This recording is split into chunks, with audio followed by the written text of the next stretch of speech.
There is an urban legend that you've probably heard of called the babysitter and the man upstairs. In this urban legend, the babysitter puts the kids to bed before she starts to receive phone calls. The caller, a man, simply asks her, "Have you checked the children?"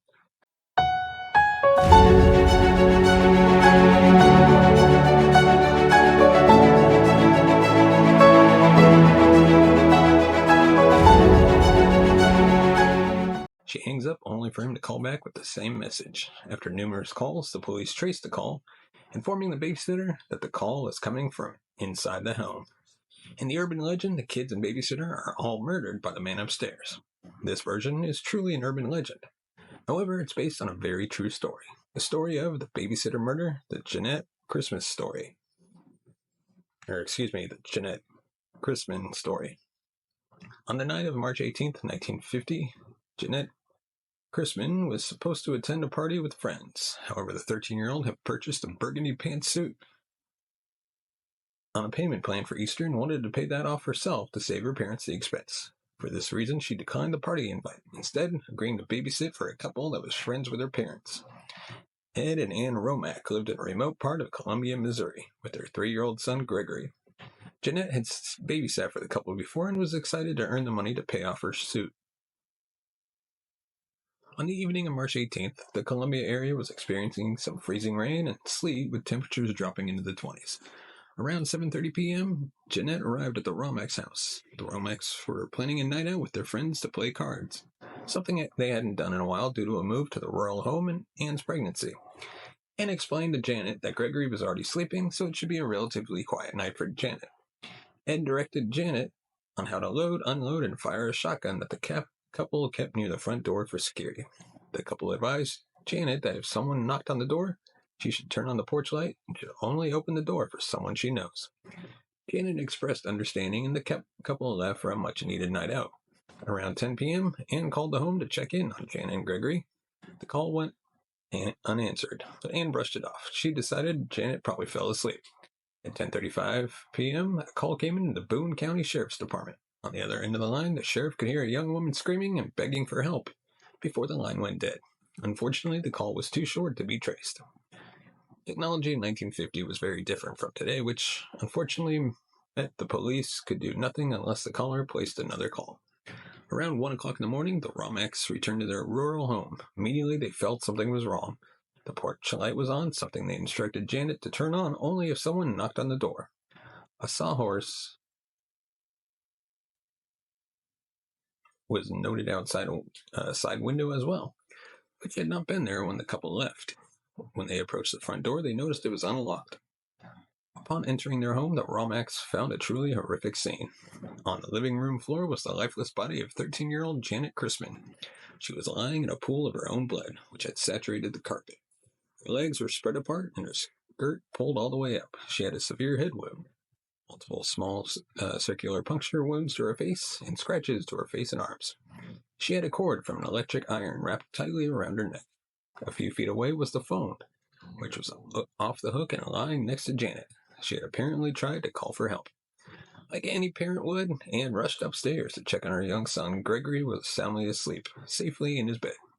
Meanwhile, Ed Romack was downstairs calling the police.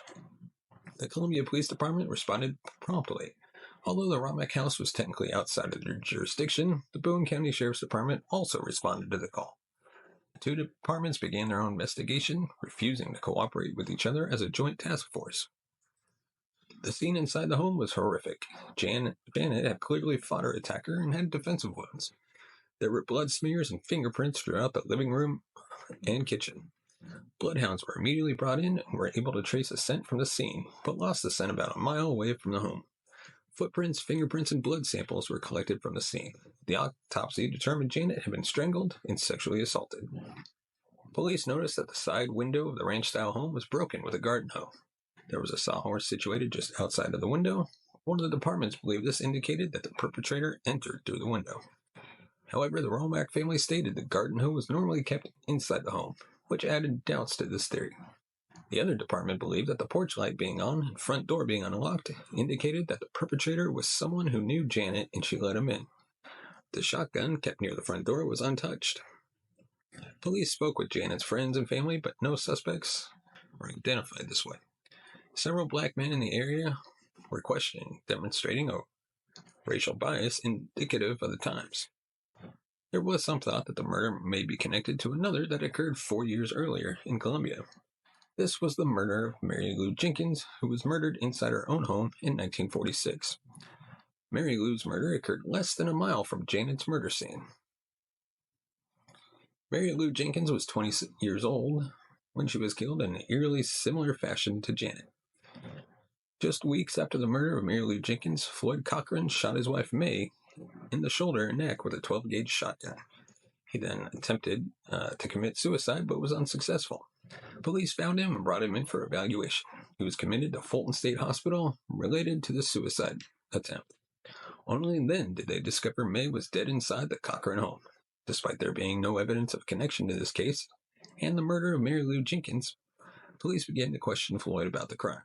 Police interrogated Floyd, who was black, without a lawyer for 2 straight days. Meanwhile, a mob formed outside the police station ready to lynch the black man accused of raping and murdering a white girl. Floyd's only connection to Mary Lou was that he worked as a garbage man servicing her residence. After hours of interrogation without a lawyer, Floyd confessed to Mary Lou's murder. He later recanted his confession, stating he only confessed because he was threatened by the police and mob outside the stations. Floyd Cochran had significant mental and intellectual challenges. These challenges were so severe he was rejected from the draft during World War II. On May 7, 1946, Floyd pleaded guilty to murdering his wife and was sentenced to 15 years in prison. On May 27th, he stood trial for the murder of Mary Lou Jenkins before an all-white jury and white judge. The defense team argued that the confession was coerced, asking it to be thrown out. However, the judge disagreed,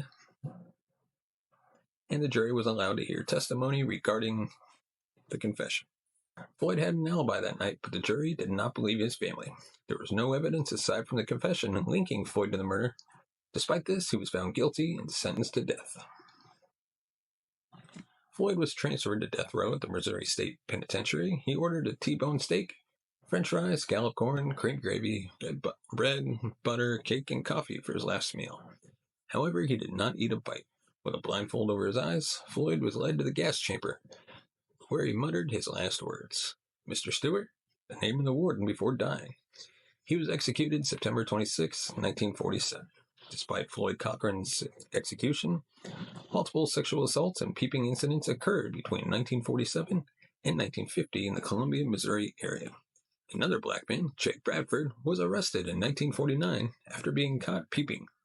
He confessed to the rapes in the area and was convicted. However, the conviction was later overturned due to evidence that the police had threatened him, causing a coerced confession.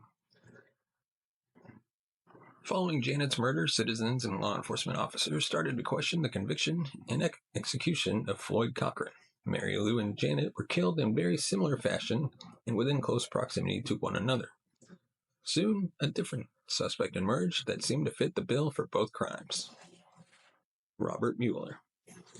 Robert Mueller was born February 7, 1923. He had been friends with Ed Romack since high school and was an Army Air Corps captain in World War II. In 1950, Robert was living with his wife in Columbia and working as a tailor. He was then 27 years old. Janett had babysat for the Muellers on multiple occasions. Additionally, Robert Mueller knew Mary Lou Jenkins from high school. On speaking with Ann Romack, she shared that Robert Mueller had made sexual comments about young Janett's figure. Ed told police that Mueller often spoke of fantasies of defiling young virgins. Ann Romack stated that on the day before Janett's murder, Robert was helping her hem a dress as he worked as a tailor.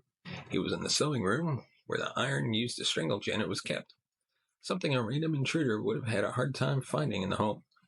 Ann said Mueller tried to grope her breasts that day and made her very uncomfortable.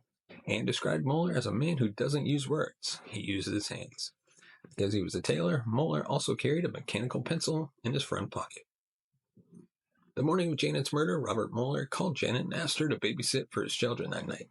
He and his wife were attending the same card game as the Romacks. She declined, explaining she was already committed to the Romack family, he knew where she was that night.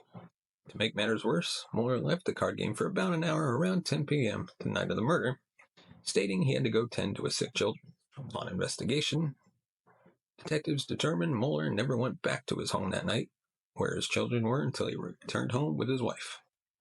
Ed Romack reported that the morning after the murder, Robert called him and asked if he needed help cleaning up the house after the horrific crime. The only issue with this is that the crime had not been reported publicly yet, so it was unclear how Mueller even knew about the murder.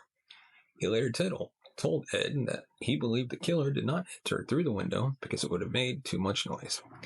He went on to say that the window was probably a ploy by the killer to throw investigators off.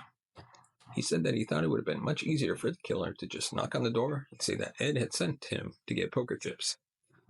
If Mueller was speaking of himself, this would have been plausible to young Janett. In May of 1950, police used this circumstantial evidence as grounds to question Robert Mueller. They did not go through the process of getting a warrant, however, and instead brought Mueller out to a farmhouse where he was questioned overnight. Following a night of questioning without a lawyer, Mueller was brought in for a polygraph examination. He passed the lie detector test, indicating he was not involved in the crime. However, testing determined that his mechanical pencil was consistent with the circular wounds found on Janett. It's unclear if Mueller's foot and fingerprints were compared to those from the scene. A grand jury was convened, but the jury felt there was insufficient evidence to charge Mueller with Janett's murder. Robert Mueller later sued the investigators for defamation and violation of civil rights, seeking more than $300,000 in compensation. Police claimed, quote, "We did not get a warrant because of the public notoriety and embarrassment that may have resulted." He lost the suit. Afterwards, he relocated with his family to the West Coast. Robert Mueller was never charged in the murder of Janett Christman, and detectives refused to admit they likely convicted the wrong man in the case of Mary Lou Jenkins. It is quite possible Robert Mueller killed them both. Robert died in 2006 in California at the age of 83. The Romack family also moved away, unable to continue their lives in the shadow of such a tragedy. Anne died in 1980, and Ed died in 2016. Ed's obituary lists 4 children. Gregory survives and lives in Alaska. Janett was buried on her 14th birthday wearing the burgundy suit she bought for Easter. Janett's family remained in Colombia, where her father died in 1974 and her mother in 2009. Janett's sister survived. Janett's murder has never been solved and is almost a 73-year-old cold case. This case was actually inspired the urban legend as well as the movies, including When a Stranger Calls and Halloween. Let us know your thoughts in the comments section below. What do you think happened in this case? Or I should say, who do you think is responsible for the murder? And of course, give us a thumbs up if you like our video. Hit that subscribe button, hit that bell notification button to be notified of future videos. And of course, if you want to support the channel, buy us a coffee at buymeacoffee.com/TCNS. As always, your support helps the channel grow, upgrade our equipment, bring in new hosts, be able to pay them, and take this show on the road. As always, thank you so much for watching and listening. We'll see you.